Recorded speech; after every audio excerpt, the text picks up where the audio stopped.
Hey there Magic One, Bronya here. Welcome to your weekly tarot reading. Before we jump on in, this short introduction will cover how you can book a personal reading or healing, connect with me beyond YouTube, join my channel for exclusive content and perks, and learn intuitive tarot with me for free. That's right, you heard correctly. You'll have to watch on to find out how. If none of this interests you, feel free to skip this introduction by clicking on the video progress bar. All of the links for everything I discuss in this introduction are clearly set out for you in the video description down below. I'd love to perform a personal reading or healing for you. Follow the link below to check out the offerings on my website. Readings and healings of different durations are available, including handwritten tarot letters direct from me to you. To connect with me beyond YouTube, join my karmic community to be part of a guided self-development journey, hear updates from me, and receive special offers. You can also find me on Instagram and on Facebook, where I share more inspo and insights, but please do use the links provided below, as unfortunately there are fake accounts out there. You can show your support by sending me a super thanks or becoming a member of my channel. Click join below to watch a video about my exclusive perks, and from what I've seen, they're pretty good value, so I'd love to have you over there where we connect a lot more deeply. If you're intrigued by tarot and want to learn to guide yourself, I have a free mini course to get you started, and I've designed it just for you. You'll find the link down below, and you can follow that to gain immediate access to this interactive online course, which includes over 40 minutes of video. To learn all the basics of tarot and my signature process for reading tarot from the heart, you can join the initiation, which is my 4-week journey that'll take you deeper into the art. Or check out my other channel, the Wild Lotus School of Tarot, where I share my knowledge, experience, tips and tricks to help people like you get started reading tarot. Well, that's it from me for now. I am wishing you so much love and magic for your week ahead. Let's get on with your reading.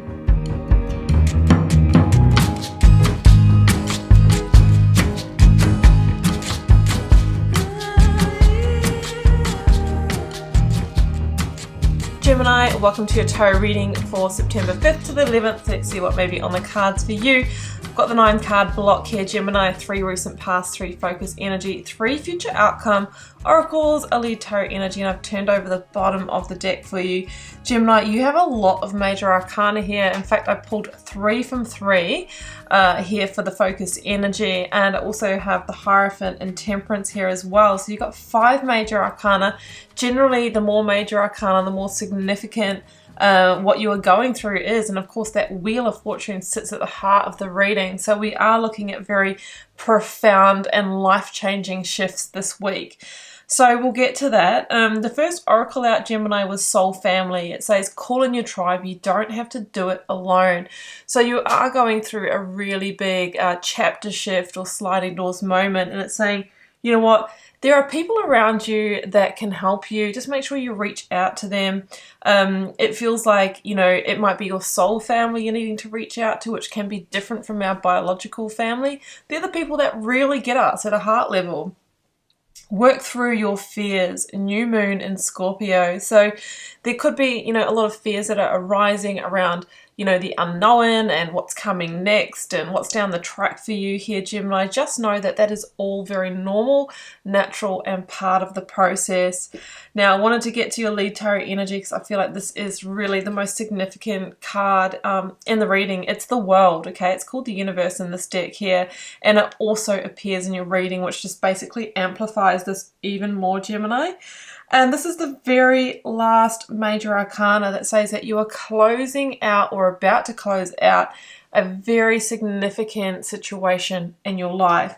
Now, the card just before the World is the Final Judgment. So you might have been going through the final judgment in a situation in your life.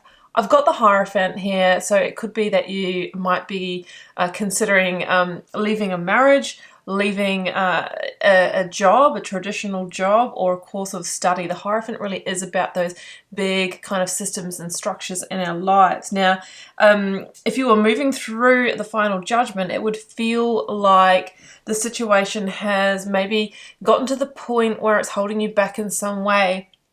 Can be that feeling where it's kind of constricting us or keeping us smaller than what we would really like. And sometimes I say that's when the devil energy creeps in, which is, you know, the codependency. It can be like the self-imposed bondage that we're choosing. It can be when it becomes toxic for us, okay? The Scorpion, work through your fears, otherwise they can become our toxins, they can become our poisons.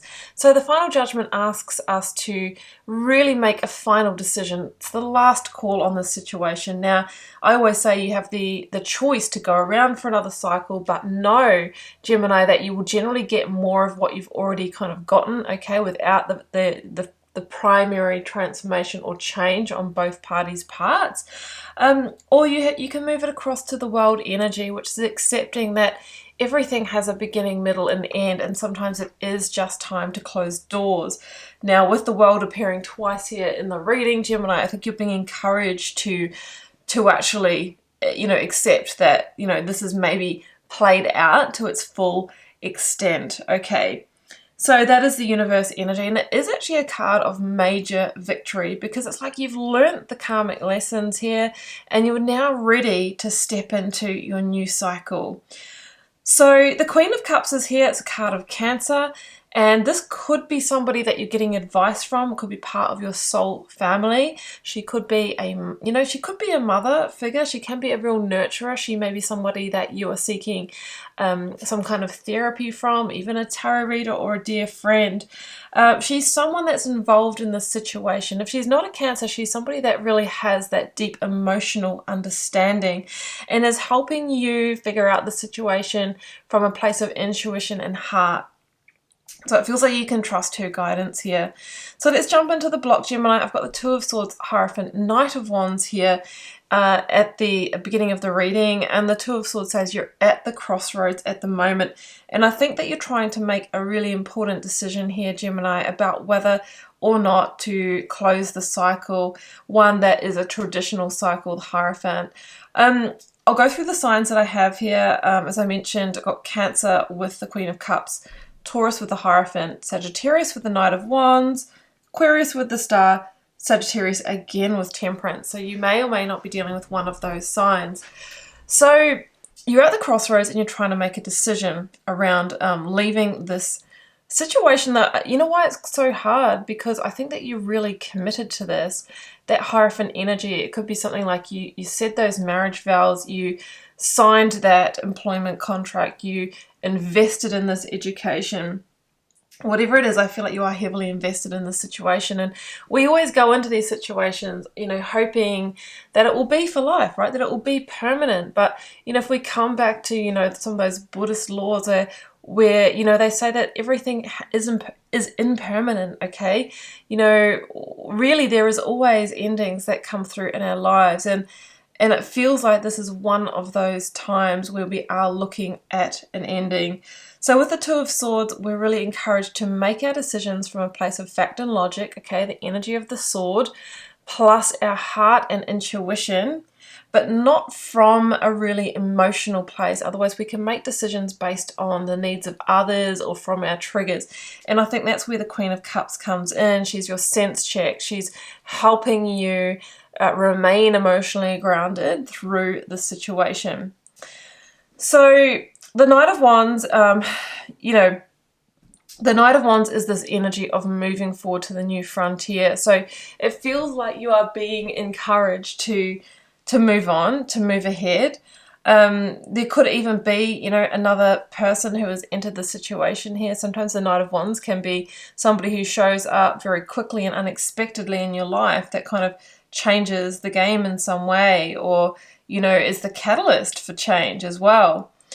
Also with the Hierophant, it does feel that you might be awakening to truth within yourself. With the Hierophant, I always say it's a very, very important point of change when it shows up in a reading.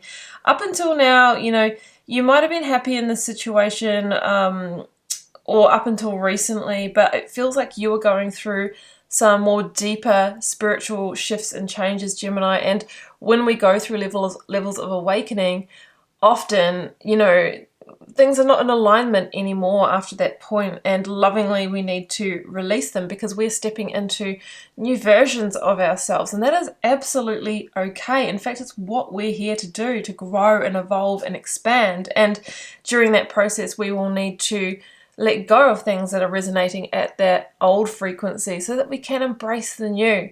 So it feels like the Hierophant is this encouragement that it's time to go in your new direction, to really line up and align your life. And I think that that is just going to change everything for you. So in the focus energy, I've got the World, the Wheel of Fortune, and the Star. Yeah. So the ending, the World, and accepting that that is the end of that cycle shifts the Wheel of Fortune for you, shifts you onto your next karmic cycle. And it's time. It's your divine time for that to happen, because the Wheel of Fortune does indicate, you know, an ending. It is a number 10. I also have the 10 of Pentacles in this reading. So I feel like, you know, this is the completion time. So with the 10 of Pentacles in the reading, yeah, as I mentioned, this could be the end of, you know, a permanent home, marriage, job. It's something that, again, you are heavily invested into, but, you know, as I mentioned, that law of impermanence, it just feels like things are shifting and changing. You're becoming a new version of you. So it could even be a 10-year cycle or 20-year for some of you with the World also. The Star is here, and this is really like, for me, where you are being realigned to. So, you know, we often in life, we choose from our intellect, you know, what we're trying to create, where we want to go with our lives. But the universe has set out a plan for you that you actually agreed to, Gemini, before you incarnated here. And this is where one of these moments where the universe is realigning you to that path, maybe rather than the one that you have intellectually chosen. And it might feel uncomfortable at the moment, but when you settle into the new chapter, it will all make sense. You know, hindsight really is that vision that makes it all make sense down the track. So the Star, yeah, it is an energy of being guided to your, you know, your divine wish fulfillment. There are divine wishes here that are being, you know, fulfilled. And, you know, stars are aligning for you, but at the moment it just might feel like, oh my goodness, I wasn't ready for this change. It's sudden, it's unexpected, this Wheel of Fortune shifting, but I have no choice but to, you know, to move with it. So 10 of Pentacles, 9 of Wands, Temperance, yeah. There could be, you know, a little bit of a struggle in accepting the release here. The 9 of Wands also can mean that there has been a bit of a battle. You might have been in this kind of decision-making or crossroads energy for 9 months, 9 weeks. I feel like that part's been a little bit longer, but you kind of gotten to the point where you're just so close. You're one action, one communication away from this ending. Now, with the 10 of Pentacles, there might be assets that need to be split. There might be, you know, it might be a home here. You know, like I mentioned before, there could be a work contract or an investment here that needs to be dealt with as well. But with the Temperance here, it just feels like everything will come into balance. Temperance for me is about the healing that really takes place after a big shift, after a big change. I mean, it's this card that comes after the Death card as the Great Rebalancer. It's also this energy that says the conditions are just right for this Gemini, and very soon the new path will be revealed to you. So it's like a very final decision point is what I'm feeling here. Let's get another one for the ending. 6 of Pentacles. Yeah, things will come into balance. And if you are worried about monetary aspects, you know, the 6 of Pentacles really talks about, you know, resources being in balance. King of Cups here. Yeah, it's Scorpio energy as well. And it's really saying be emotionally grounded throughout this process, and just make sure that you're allowing that heart energy to lead you. You may even be moving towards a Scorpio in the future. And the Chariot, yeah, that's the energy that I'm really, really feeling here, is that the victory is in the moving on, in the moving ahead. But the Chariot really requires us to make a very firm decision, right? We can't be in two minds, otherwise our chariot will go all over the road. If we want it to take the direct path to the new, we make a firm decision, we own it, we back it with action, and we move ahead, and it usually requires leaving behind something that's become that comfort zone, right? That home. We might not be happy in the relationship, but we like the home, and that can be, you know, what keeps us from moving on. We in the workplace, we may not like the job, but we like the soul family that we work with. But sometimes we have to release from that to get to the next chapter. And this Chariot card here, Gemini, always just has this feeling of freedom, running free and wild, with abandon. You know, it's really a beautiful energy here, where I just feel like you are freeing yourself from, you know, that constrictive space that we talked about, and that will be your true victory. Gemini, I hope you enjoyed this reading. I hope it resonated for those it's meant for. Do feel free to drop me a comment down below. I read them all and respond to as many as I can, and please do hit subscribe on your way out if you enjoyed this reading. It really does help support the channel and keep the readings coming. Wishing you so much love and magic for the week ahead, Gemini. Do take care. Bye for now.